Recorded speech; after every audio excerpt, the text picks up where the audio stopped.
So I think one of the signs or symptoms of the accounting finance world that is an issue is the fact that there's greed. You don't necessarily have the public trust. You still hear about Wall Street and how money hungry they are. Well, you can still be on Wall Street and still be a Christian. You can still act in an ethical manner. So I think it's really just providing the public with the reassurance that things are being done in a correct way. And if we can get that across and we can have students and other individuals that are God-believing individuals operating in a moral and ethical way, I think we can change that.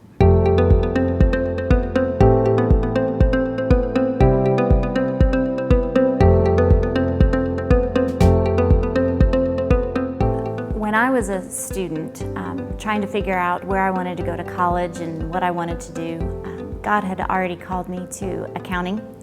And when I was looking at various institutions to go to, Liberty just kind of stood out. It was definitely God calling me to Liberty, and so I received all of the scholarships that any student would want.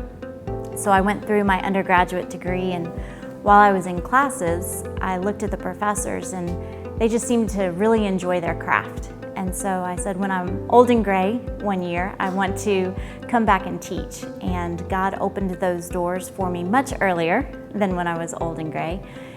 But throughout everything that I did, I could just see different hallmarks of His handprint.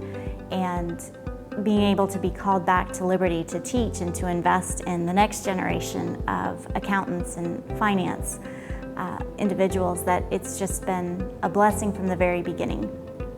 God has definitely used my skills, both in the professional world as well as in the academic world.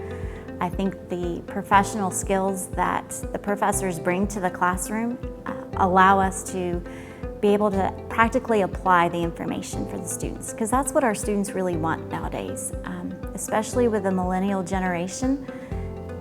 They want that hands-on experience. And so the best people to give it are those that have had that. So to be in a healthy state, I think the accounting and finance world need to be held accountable.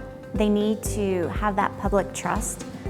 The public needs to be able to look at financial statements and be able to rely that they were prepared correctly, that the owners of the companies and those that are in those C-suites, that they are acting in an ethical and moral way, so that those companies are going to be able to survive, that they're not going to go the way of Enron. And so a healthy state is one that is, in my opinion, founded on biblical truth. So by not having moral and ethical employees, one of the risks that you run is having a toxic culture. You always have this sense of distrust. You never know what that person is really thinking or doing. I believe performance really outshines anything that somebody could do from a political standpoint. You know, one of the things that we try to instill in our students is that integrity is one of those few things that no one can take away from you, but you would freely give. So by ensuring that what it is that you're doing, that you're always above board, that you're always working hard, you're the first one in, you're the last one out, you're always doing things to the best of your ability, you're asking questions.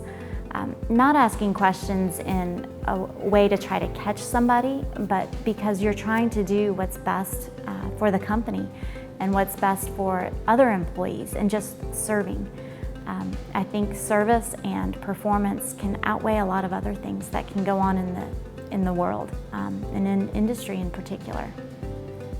So some of the things that we build into our curriculum to help students in their trustworthiness and honesty is sometimes it's just simple things like group assignments, holding each other accountable. I think accountability is something that is very important in our individual lives and personal lives, as well as in our business professional life. So accountability is huge. I think hard work is something else. those that are willing to work hard and to invest the time, energy, and effort into whatever it is that they're doing, that goes a long way. It's really hard to change a student's viewpoint on the world because they've had 12 plus years of a viewpoint being invested into them from their parents, from society, from their friends and schools that they've gone to. So it's not that we're necessarily trying to change them. They're already champions. We're training champions for Christ.